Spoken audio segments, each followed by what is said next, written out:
kadehiyle içtiğim sensin, sevgili diye seçtiğim sensin. Bütün dünyayı gezdim dolaştım, anladım ki tek sevdiğim sensin. Bütün dünyayı gezdim dolaştım, anladım ki tek sevdiğim sensin.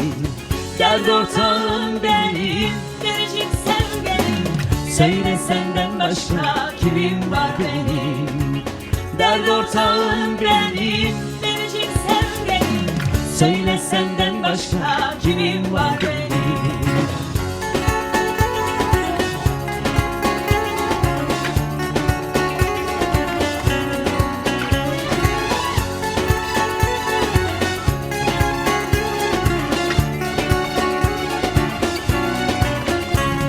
Senden uzakta geçmez günlerim, bir gün görmezsem seni özledim. Başka birini sevemem artık, gelmesen bile seni özlerim.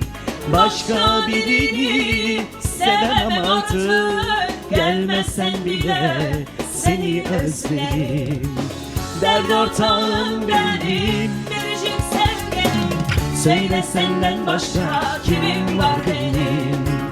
Dert ortağım benim, biricik sevgilim, söyle senden başka kimim var benim?